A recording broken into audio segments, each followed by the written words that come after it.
जुमा की नमाज कज़ा हो जाए तो बाद में 2 फ़र्ज़ पढ़ने होते हैं या फिर 12 रकतें पढ़नी होती हैं या 10 रकतें पढ़नी होती हैं, और किस टाइम जुमा की नमाज कज़ा पढ़ सकते हैं? जैसे कि इनका सवाल भी है, बहुत सारे लोग इसमें कन्फ्यूज़ होते हैं। इसका जवाब सुन लीजिएगा और दूसरों के साथ शेयर कर दीजिएगा। ये बात याद रखें कि जुमा वाले दिन जो जुमा का टाइम होता है, वही ज़ोहर का टाइम भी वही होता है, यानी सेम जिस तरह रूटीन में ज़ोहर का टाइम होता है, तो जुमा की नमाज का वही टाइम होता है जुमा वाले दिन। अब उस टाइम पे जिस बंदे ने, यानी मर्दों के लिए, खास तौर पर मर्दों के लिए मस्जिद में बाजमात जुमा की नमाज पढ़ना फ़र्ज़ है और उन पर ज़ोहर की नमाज नहीं है, जुमा अदा करना होता है। हाँ, किसी बंदे का अगर जुमा छूट जाता है, वो जुमा पढ़ नहीं पाया, क्योंकि ये जमात के साथ ही पढ़ सकते हैं, जमात के बगैर जुमा नहीं पढ़ सकते, ये बात याद रखिएगा। अगर किसी बंदे को जुमा की जमात नहीं मिलती, उसका जुमा छूट जाता है, निकल गया जुमा, किसी मस्जिद में भी उसको जुमा की जमात नहीं मिली, तो ऐसी सूरत में उसने जुमा की नमाज कज़ा नहीं पढ़नी,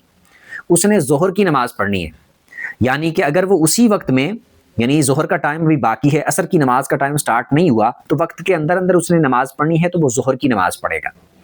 और अगर बिलफर्ज ऐसे हो गया कि उसने, असर का टाइम आ गया, जुमे का टाइम ही बिल्कुल ख़त्म हो गया, असर की नमाज का टाइम आ गया या मगरिब की नमाज का टाइम आ गया, तो अब भी उसने ज़ोहर की नमाज कज़ा पढ़नी है, जुमा की नमाज कज़ा नहीं पढ़नी, और ज़ोहर की नमाज के 4 फ़र्ज़ वो कज़ा में पढ़ेगा।